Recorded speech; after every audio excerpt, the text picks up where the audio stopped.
folks, welcome back. I just wanted to go a quick update on my laser swamp idea. As you know, I kind of modified one of the cheap lasers. This is just a green handheld laser. It originally came with a handle.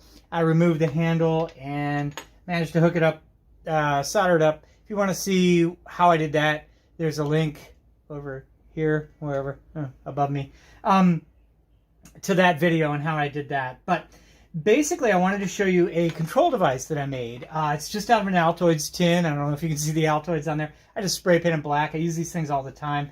But here is the inside of it. All it is a PIR sensor. Here's the outside of the PIR sensor that goes to a transistor. It's a NPN 2222, which then in turn goes to a relay, and that turns on the laser when it detects motion. And I've got everything hooked up to my ATX power supply like I always do. Most of my 5 volt is what we're using here. Now this is a 3 volt laser. This one, which is one of the store-bought proper line lasers that everybody uses for their swamp fog, I actually managed to find these online. I think I got these at Amazon for about $20. So you can buy this with the whole setup and everything for about 20 to 30 bucks, depending. Or you can do the El Cheapo version that I did in the last one. I will include a wiring schematic for this. And basically all I did was drill holes in it, put these connectors in. Let me show you really quickly. So I've got a little in and out on the connectors, and they're obviously reverse connectors. The cool thing is these little screw-on connectors that I use fit the store-bought lasers as well. So the out will plug right in, and I can swap out the laser fairly quickly if I'm using this. Now, here's the thing, and if you ever hear even the store-bought ones with Froggy Fog and everybody else that use these, they say these burn out. There's no active cooling. It's all passive. So there are little cooling fins on this, and it is an aluminum case, and it's in an aluminum holder, which all will help dissipate the heat. Certainly better than this little handheld one that I have here, which is supposed to be momentary on and momentary off. The cool thing about this is it will only activate the swamp when it detects infrared, somebody walking past or moving. So this swamp will turn on when people are around and then turn itself off when they're not. Let me quickly show you how it works. So the out goes to the laser. That's this little laser here. The in comes in from my ATX power supply. There. That's it. Now if I want to turn this on, and let me see if you can see the end of the laser. Yeah, you can. So if I turn this on, you'll see the laser go on. There's my little green laser. It is a line laser. Let me see if I can... You're at the wrong angle. There you go. You can see the line here. Because it's going through a little filter there that makes it into a line from a round laser. This one's pretty bright. It actually works almost as well as the store-bought one. But it does get warm after it's been on for about 5 minutes. So with this, the device will actually only detect movement. So I'll stop moving it. And we can see it'll turn off in about a minute. I think I have it set for, I think, somewhere around 45 seconds. If you've ever seen any of my other videos, you know the PIR, you can set how long it's on, the duration for the PIR sensor. So it'll put that signal out, which turns on. Basically, the out signal goes to the transistor. The transistor translates that out signal that's a weak signal, it's only 3 volts, to a stronger one. And that turns on and off the relay, which can then power all the power. So now you see I'm moving, it's turning on and off as needed. I'll let it turn off again, you can see, and then I'll wiggle around and it'll turn back on again, which is the idea. You can also set the sensitivity to this thing for any distance. So you can do it up to, I think, something like 15 meters, which, if you don't know, that's over 50 feet. So that's a pretty good distance that it'll detect motion.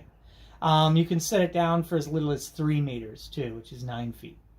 a little over 9 feet, actually closer to 10. Okay, so we're waiting, and I'm trying not to move, so it'll turn off again.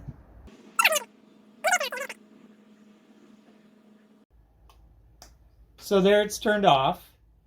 Now, if I wiggle around or move, it'll turn back on. There we go. So let's see how this works. Now, this laser, as I mentioned, is only a 3-volt laser. This one's a 5-volt laser. But, as I mentioned, in order to get everything else going, including the PIR, I set this up to 5 volts. So I'm going to disconnect my power supply, disconnect my homemade laser, connect up the store-bought line laser, and connect the power back up to it. And sure enough, you see it comes on. It's plenty bright. I don't know if you can see my arm. It's hitting my arm. There we go. It's just as bright. It's actually a little brighter than the littler laser. It's got better heat dissipation. However, even the store-bought ones will burn out. This is your biggest price. Other than the fog machine, which we already have anyway, these line lasers are your biggest expense. The Froggy's Fog one comes with one of these and no control box. The power, which also comes, this comes with a regular plug-in power, and they claim it can stay on for up to 4 hours without overheating. I don't think that's necessarily true, especially in Southern California. It's a little warmer here than, say, Minnesota, so it will warm up. Now, if I quit moving again, it will power down. And there you go. So the thing about this little box that I created here is that it'll really save a lot on the wear and tear on the lasers. This box only costs next to nothing. I think the PIR sensors sell for about $1, maybe $1.50 through Amazon or any of the other things. So the PIR is the majority of this system. The little relays are, again, like 50 cents. These little P2222s are maybe 5 cents a piece, something like that. You get them in bulk, obviously. And then these connectors that I have, and everything's hot glued in place so that it doesn't wiggle around, and it's essentially waterproof. This is hot glued around the sensor. It's just a piece of plastic. These outdoor bits are fine. The only place where we have any sensitivity is where this connects up here. I could hot glue that. I could encase it in rubber if I really wanted to. But either way, this thing can then be placed pretty much anywhere. It can lay flat on its back. It'll still get movement from people moving out in front of it. See? Hi folks, I just wanted to quickly show you something that I did with my little PIR sensor. This is going to be the one that's running the lasers. So as you guys probably remember, this was for the input. This was for the input for the electrical, and this was for the output for the laser. And it all ran off this PIR sensor in this Altoids box. What I decided to do is have a relay also run my fog machine. So I can have the fog blow at the same time, because I get a lot of wind, and I thought having the fog and the laser turn on for a few seconds at the same time, or minute or whatever. So I added a second output to this side. So they both run, so there's one relay in here, they both run off the PIR. These two are basically linked together, and then there's this little P2222 in here.